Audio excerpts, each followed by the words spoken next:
Most of my stuff at first appearance is erotic. I want to see people read more into it than just what's on the surface, which to me gets you to sentiment. Shibari gives me more flexibility to add more interest to the images. I've almost always selected my jobs so that I'm free to do my photography. So it was once I started traveling, I had time to go out and explore that I started actually photographing people. And at that point, I realized that I could use Shibari to tell some stories about the entanglements of life, that you're responsible for your own life and the life you build, you own it. The stuff that happens to you that you don't have any control over. For me, they kind of go hand in hand. It's a balancing. Once you have all the wraps on the body, I'll tie the rope through the rig that I use to pick them up. With all those wraps, it's almost like they're being hugged.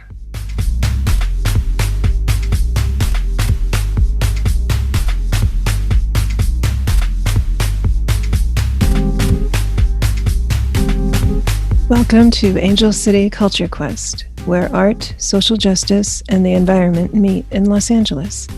I am your host, Melina Paris, and I welcome you to this episode.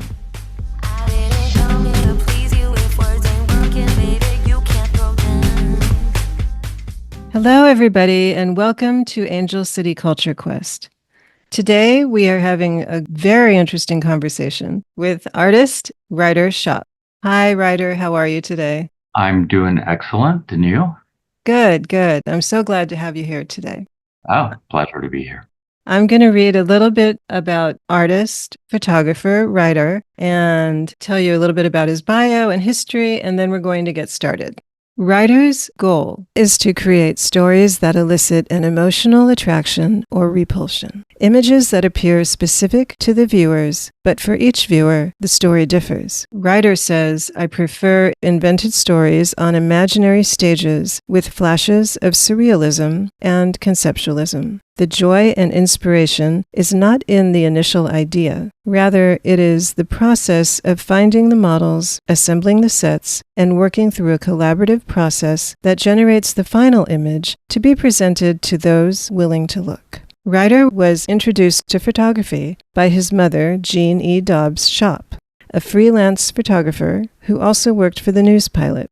At the age of 8, he accompanied his mom on shoots, including weddings. Initially, his job was to carry the power pack that fired her strobes, which he swears was equal to the weight of half a lead car battery. As he got older, Reidar would load the 4x5 film into the holders for her Graflex, the quintessential press camera, then the second shooter, and eventually the primary shooter. Early on, 2 events happened which had great influence on Reidar and his work. First, in college at the California Maritime Academy, Reidar was editor of the yearbook and the president of the Photo Media Club. He was supplied with all the film he could shoot and had access to a darkroom. That's where his photography really took off because on the training ship, he traveled to various Pacific islands like Hawaii, New Zealand, New Caledonia, Fiji, and Samoa, which are all known for their biodiversity and beauty. The next event was Reidar's discovery of photographer William Mortensen. Reidar wrote, his imagery was the first to stop me in my tracks. I loved the dark undertones, the stories he was telling. The mid-career images of Mortensen were highly manipulated and were stunning. Although my mom taught me the technical aspects, composition, cropping, it was Mortensen who broke open the artistic possibilities of photography as the basis of my artist voice. Once I completed my studio in 2006, I was finally able to pursue the style of imagery unfettered. Reidar's current series necessitated his learning of Japanese rope bondage, including suspensions. These series, titled Renaissance Shibari and Vases, are his latest avenue of exploration into surrealism. Lots of interesting stuff, Reidar. Right now, I'd like to unfold Mortensen a little bit further in terms of your work. In the Smithsonian link that you had sent me earlier, what struck me about Mortensen were 2 things. His borrowing of techniques from painting and other art forms to manipulate photos, and second, his interest in the collective unconscious and archetypes, or symbolism and patterns, which are shared across cultures and generations. This influenced Mortenson's choice of subject matter and his composition. And in his book, The Command to Look, Mortenson argued that images should be constructed along certain patterns, such as the S shape, triangle, and diagonal, among others, which activated the brain's primitive fear response, and that this initial alarm should be followed up with subjects that appealed to three basic human emotions: sex, sentiment, and wonder. So I'm curious, did Mortenson's theory on patterns influence how you construct any of your series, such as Shibari, for instance? Oh, absolutely. As you've seen, most of my stuff at first appearance is erotic. So that would be Mortenson's sex. But as we talked earlier, is that even though it's erotic, I want to see people read more into it than just what's on the surface, which to me gets you to sentiment.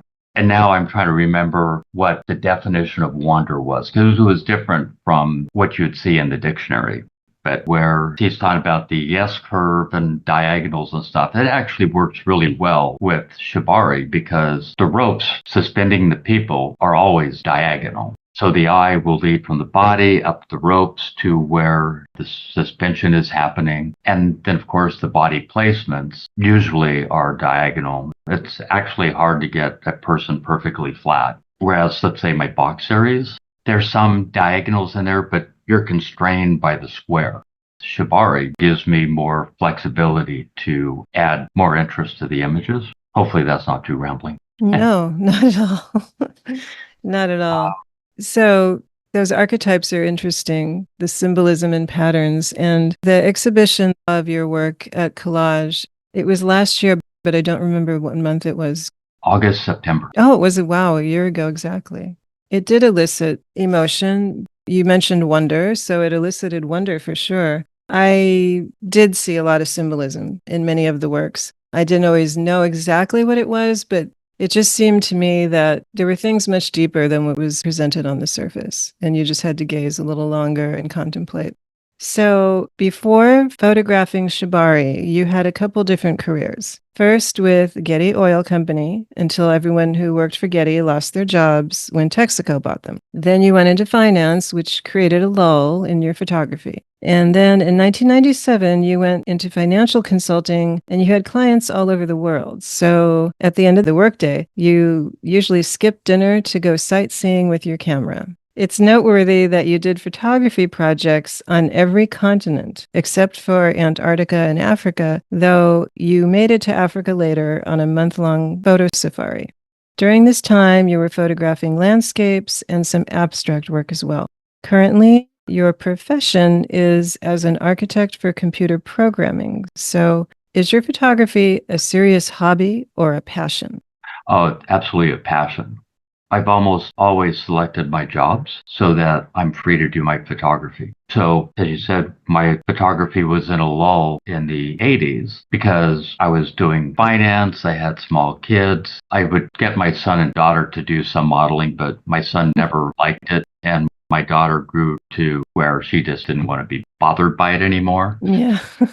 So it was once I started traveling when I became a financial consultant, then I wasn't home. So I had time to go out and explore. At the time, I was doing landscapes. It probably wasn't until early 2000s that I started actually photographing people. And being on the road, you can't build sets or anything. But it was my initial experience of getting models and doing location shoots with them. I see. So it opened up a little bit more in the photography world for you. Yes. Do you have a favorite location of scenery that you had photographed during this time when you were traveling? I love London. I've had multiple clients in London and just the architecture, it's kind of Gothic revival, which is my taste. And so put out a casting call, let's say on Model Mayhem or something, and people would reach out. You'd meet them for coffee initially just to discuss concepts, find out what they're comfortable with. And if we're both good, then we'd go out to these various locations and shoot. So when were you introduced to Shibari? Oh, so back in probably 2007, I enjoyed the goth club Hell that was in Hollywood. The Goth Club. Yeah. Yeah. GOPH, not GOLF. Totally different. Yeah. When I was working in Perth, they had a club called Sin. I had no idea what it was, but there was a long line. It's like, well, let's go check it out. And the owner let me in with my cameras, and it was just a totally different world than what I was used to. Mm. So I did quite a few images, Gothic images in Australia. So when I came back from that project, I started photographing for Club Hell, which was, I don't know, 2007, 2011 or something like that. And I found all kinds of people that wanted to model for me. So that Oh, was wow. my initial way of finding people. And I had just finished building my studio then. So I had places for them to come to rather than shooting in the alleys or anything like that in Hollywood or LA. Yeah. Yeah. Much better. So you noted that Shibari turned into a series. A series Yes. was birthed, and you saw a painting at the Ireland National Museum. Yes. So even though I have known people who've done Shibari for a decade before, it wasn't until I was talking to a model, Stephanie, where I presented her a list of things to shoot. And at the end, she goes, well, I've always wanted to do Shibari. And if I could do that. So I told her, I can photograph it. And I know people who tie. So yes, we can create that image. So we brought her in. We had the person that knows Shibari. He came in with all of his equipment. And in my studio, I do have a rig to lift people up. I've had that because of this Charlie Belmer from the Club Hell needed a place to do his Shibari and have me photograph it. But Charlie had passed away, so we brought in, he goes by Sir Finn. So he did the tying of Stephanie in my studio. And that photo, I think, is still one of the best. She's in a yoga position, kind of elevated above a table with all the flowers and stuff. And she just looks like she's at a little piece. But to get to that photo, there was the struggle to get her balanced and things like that. But overall, the tying wasn't really that different from what I had done in the maritime industry. So after that shoot, Stephanie said that, well, she wants to keep doing it because it was a great experience for her. And she just felt so comfortable being on the rope. So Sir Finn became our mentor and taught us how to do Shibari. And I think that was maybe about a year that I went with him. And then eventually I wanted to do suspensions. So I moved to the Long Beach Shibari Dojo and started learning suspensions. Nice. So Shibari is a follow-on to your boxed series, you said, Yes. which we'll also discuss. Both series have meanings behind them. Can you describe each of those for us? Yeah. So the Box series official title is Box, The Life We Build for Ourselves. And that series was kind of formed in my head for a specific image in 1980, where I was at the Maritime Academy and we were waiting for Saturday Night Live to come on. And they had a news clip of a man who collected Barbie dolls in their original boxes. And he had a couple of rooms just lined with all these dolls on shelves. And he would excitedly go around the rooms and pointing to all these Barbies and explaining about them on this newscast. And almost immediately, it's like, I need to do that as a photo and have all these Barbie dolls on a shelf. But instead of Barbie dolls, I want people's parts, stuff like that in little boxes on shelves behind one of my friends who actually looked kind of evil. But so it's going to be a big collage project. Wow. So that was the starting of the box series. Could you describe a still life from the Oh, for the I Shibari. yeah. So we did the suspension, and Stephanie wanted to learn more about it. But I didn't have the series of Shibari in my head yet about the entanglements of life. And it was probably 2 months after having the suspension with Stephanie, our family went to Ireland. And I went to Ireland's National Museum, and there was this Renaissance painting. Don't remember the painter, but it was a huge painting, and it was a table full of flowers, foods, sterling silver, glass goblets, and food, but they had a goose, deer, and chicken pended from the rafters of the building and hanging above the table. And at that point, I realized that I could use shibari and the Renaissance style to tell some stories, and that I would substitute the dead animals with people. There you go. So that was the start of the Renaissance series. And then the base series, which is kind of a tie-on, is I tie the models and then we insert flowers so that they become a human base. So usually I will do both those shoots at the same session with models. You described the meaning behind the box series, and I do want to get back to the shibari series. Yeah. So as the box series is that you're responsible for your own life and the life you build, you own it. The shibari series is more about the stuff that happens to you that you don't have any control over. So it's the entanglements of life. Mm, And for me, they kind of go hand in hand. right. And personally, I think people are understanding the shibari series easier than they do the box series. Yeah, it's relatable. So, can you explain the concept behind shibari for us and a little bit about how you find your models?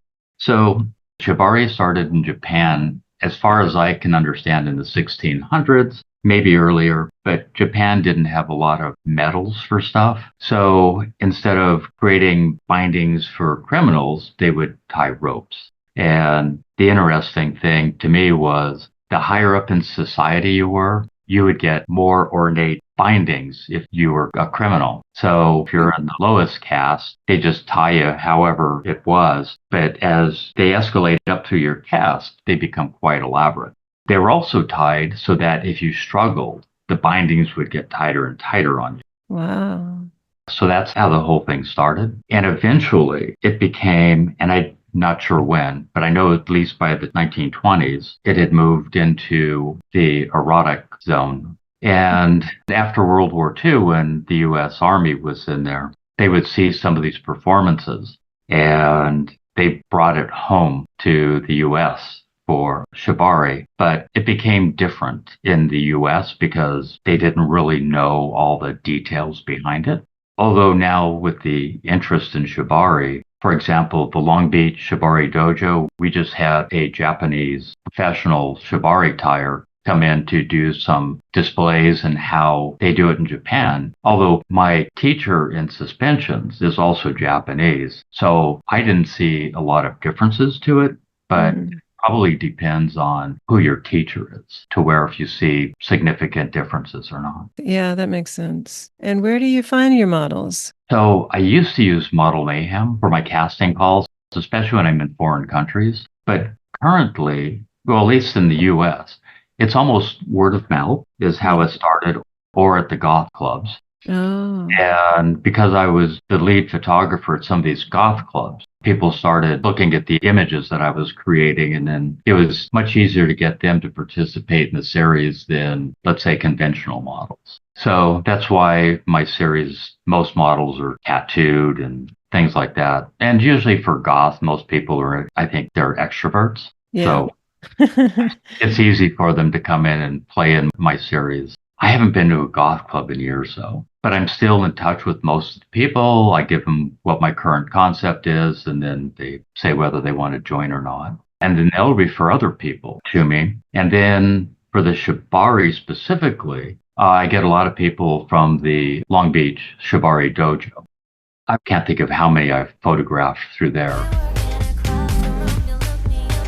If you're just tuning in, today we're speaking with artist, photographer, writer, schopp. Thank you for listening.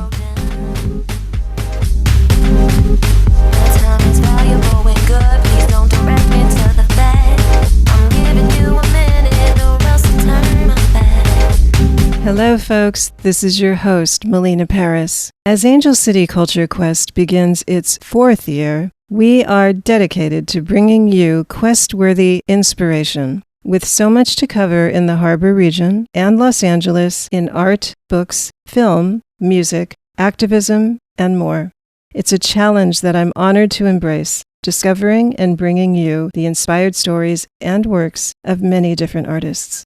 A major highlight of 2024 was to present our video episode in front of a live audience, Consciousness Through the Lens of Abstraction, featuring esteemed artists Marie Thibault and June Edmonds. You can find that on our YouTube. That was a huge push, and we did it with the help of your support. I'm so grateful. Exciting developments are happening. Stay informed by liking, subscribing, and following our updates, featuring more great artists and authors, the latest in important documentaries, filmmaking, and more. And if you're able, please join me in this quest with your support. Think of it as a cultural tip jar. I would be honored to have your support to further my ability to bring you the powerful works of these artists and others and the cultural content that you crave. To donate, please go to patreon.com/Angel City Culture Quest. There you can find all of our past episodes. Thank you. Time is valuable and good. Please don't direct me to the bed. I'm giving you a minute or else I'll turn my back. Can you talk a little bit more about working with that dojo? Yeah, so it's owned by Steve and Chris. They have this huge space with different places to do different tyings. And Chris saw my photos on Instagram. And so she reached to her husband and told him that he needs to reach out to me and see what I've been creating. So he did, and we've actually become friends. And of course, he is my mentor now. But for the Long Beach Shibari Dojo, like today is a rope jam. It starts at 2:00. And then usually I go and photograph it, where they'll have a bunch of people come in and watch how suspensions are done and things like that. He also, in this space, he's a painter. So he also will have people come in and he teaches them how to paint. And a lot of times the models are suspended and tied because a lot of people have never experienced that. So he's teaching them, the emphasis is the ropes, and then the models aren't really that detailed, but the ropes, they're to paint that detail. I see. I could see where that would be really kind of drawing people in to understand, even though it's a painting, but it's a way of understanding the process a little bit by looking at the detail of the knots, the way they're grouped together. And you were talking about your plans for a mobile. So Steve and I were talking about how we'll do this crucifix suspension. We can talk about that later. But that triggered the idea in him is, how can we balance people who are suspended to make a mobile? So you have a person up here, but that person is tied to this person. And I'm sure you've seen mobiles before. Yeah. It's a balancing. And what we're trying to work out is, because people can't be suspended for very long, because even though I tie a comfortable tie, to have a person suspended and another person suspended from them and then another person suspended from them, we're trying to figure out how to make the tie quickly and get them suspended so that we can get the photo. And at this point, I keep thinking there's so much pain that it's impossible, but I like trying to solve for the impossible. So we're still working out how that's going to happen. Lots of ropes and lots of binding. Yes. And then, of course, how to pick up all these people. That's because that'll be quite a bit of weight. Very delicate balance. What do you find people's reasons are for wanting to do a Shibari photo shoot? People have seen it before and they're curious and they want to try it. Like Stephanie, for example, the first person I photographed for the series. And then others get tied all the time. They just love the confinement of the ties and stuff.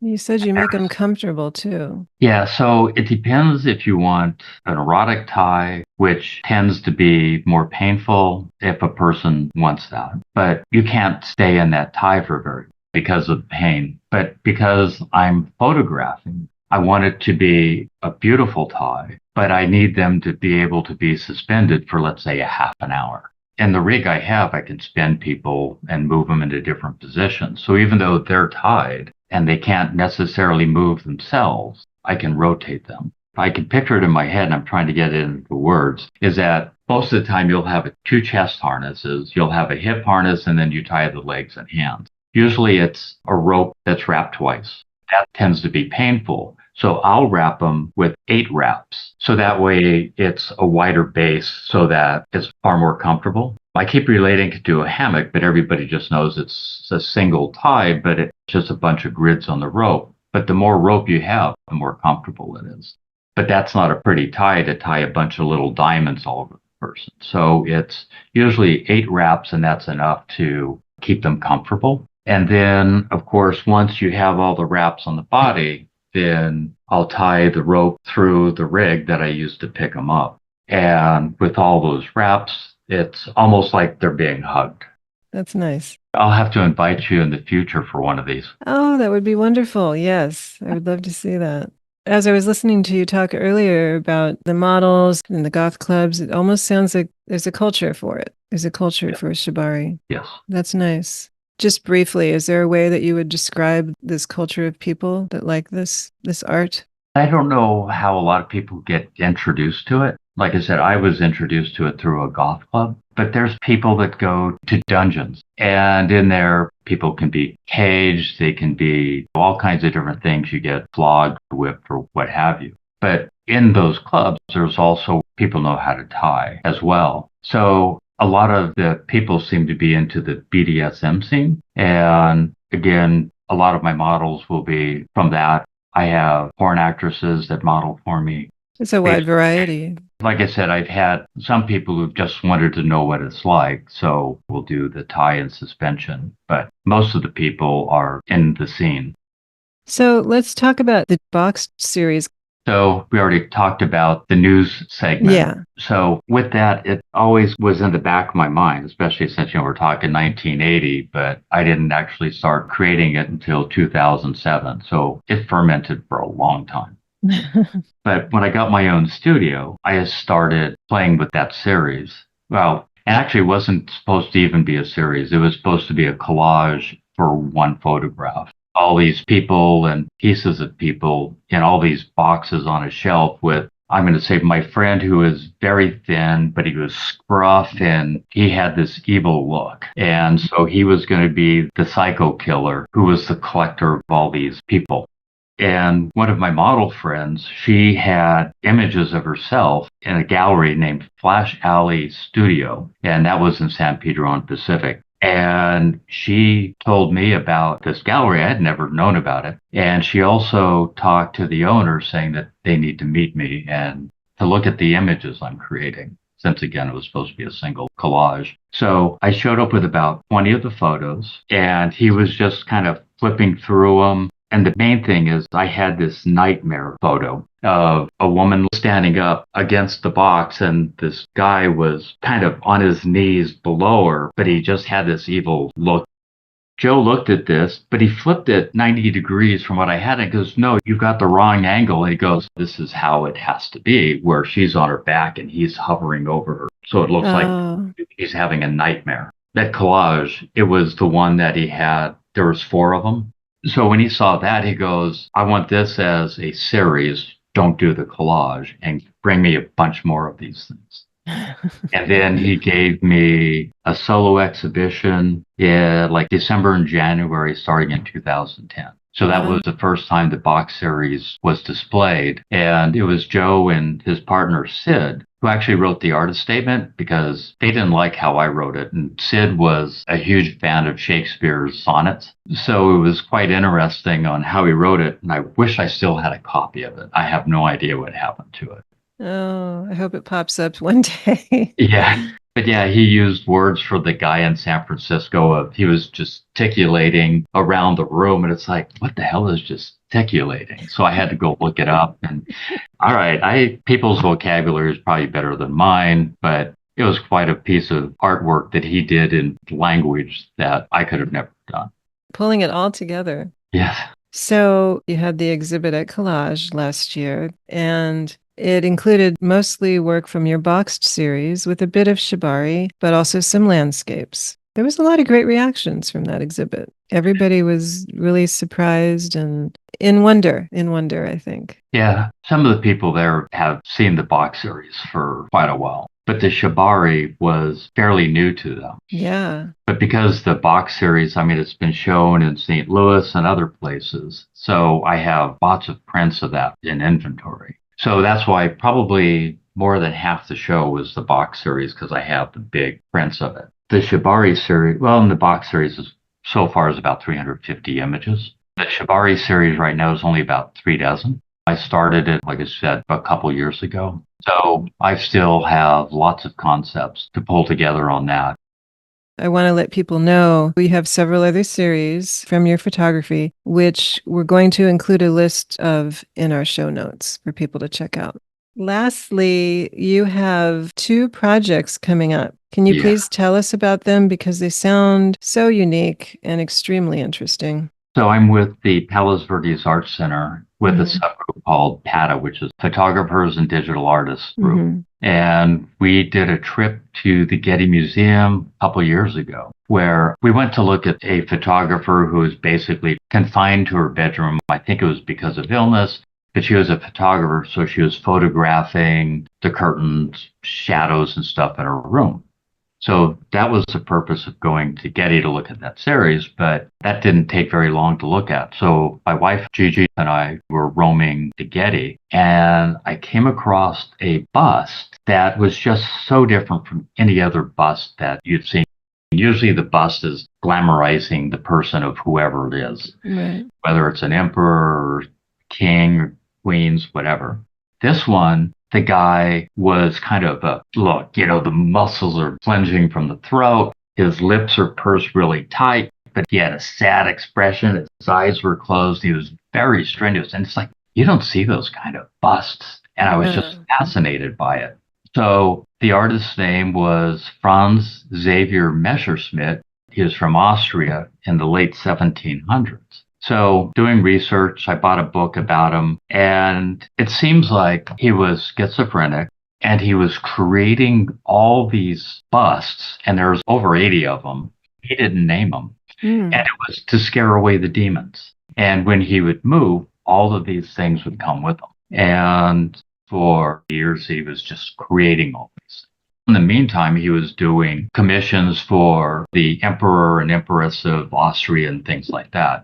The person who bought him after his death was using him in a carnival show. So he just had them all on display. So he's the one who named all these. And that's where the vexed man came from, because they were trying to assign names to some of these. And so you'll find one like the flatulent man. It's the hanged man, the drowned man.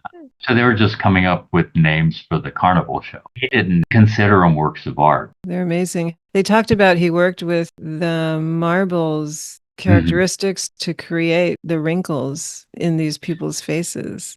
Yeah, and not all of them were marble. He did stuff in metal, and I find it just totally fascinating. Like Mortensen stopped me in my tracks. The Vex Man did the same thing. So I did try to get the PATA group in to do this as a series, although they enjoyed hanging out in the studio and everybody making funny faces. It just didn't really catch with them. So I decided that I'm just going to do it on my own. Of course, Bondo. Yeah. Heaven forbid I should get his last name right. But he's been my major encouragement to get this series started. And you have the one image of him doing a sort of vexed man expression. He's great. His face is elastic enough that he can pull off a bunch of great looks. And what is the second one? The Christ of St. John of the Cross by Salvador Dali. Yes. That I hit, I don't know. I've made so many trips to New York, but I like going into the Met. At the Met, you make this turn down to one of the next galleries, and this painting is quite large, and it's right at the end. So you make the turn, and it's just right there. And again, another painting that stopped me in my tracks. So it's painted by Salvador Dali, and the crucifix is up in the air like it's flying over the earth with St. Jerome crucified on it. And of course, the difficulty is trying to get that as a photograph. So again, it's been something that's been fermenting in my head. But now that I know shibari and suspensions, it's like, I know how I could do this.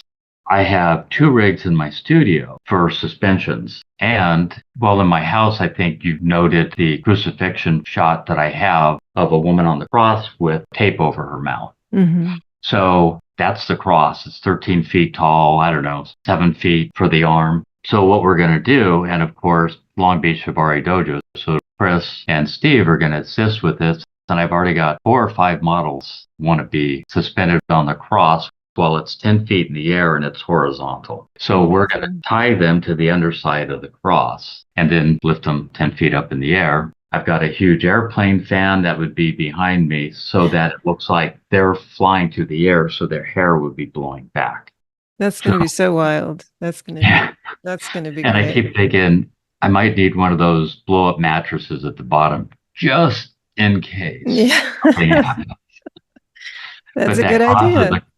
But that cross is a couple hundred pounds. So we'll see how we can do it. But we'll have a couple of people there for safety. I'll probably end up putting sawhorses. I've got heavy duty sawhorses.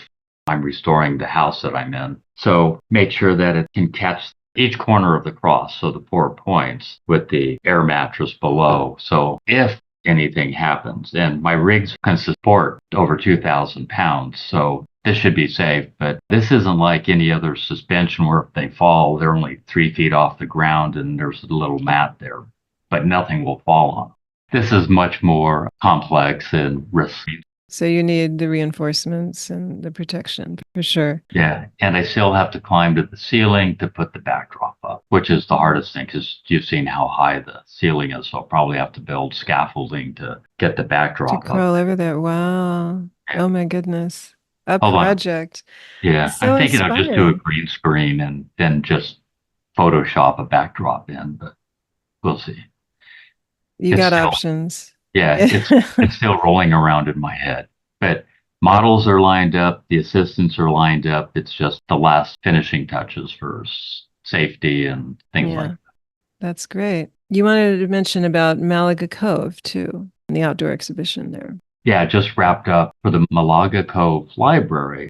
I had 2 seascapes in that, but that came down a month ago. But the second weekend of every month, I have a tent with some of my artwork on display and the flip bins with a third of the box series, most of the Shibari series, as well as lots of the landscapes and things that I've done. And those are prints that are available for people. Yes. Okay. The Malaga Cove runs May through October. So there's Nice. 2 left for this year. Okay. So people can check you out there. Yes. And where else can they find you? I will be in a group show at Crafted. It's in September and October. If anybody follows me on Instagram, I'll post the specific dates on that. And of course, it'll be on Facebook as well. And I'll send emails out to people who are on my list. That's great. And what is your Instagram? It's RLSFOTO, which is also my trademark. So if you Google it, you'll find Twitter and Facebook and my website, but it's down and I still have to go get it reclaimed back to my name. This is fascinating to talk to you and find out more about your work and all the details with the Shibari. And I encourage people to check your work out because it's fascinating. It's beautiful. There's a lot of underlying ideas, messages, like you said, with the Shibari series and the box series. And it's beautiful work. So I'm really happy to have you here today to discuss it all and to share it with everybody. Thank you.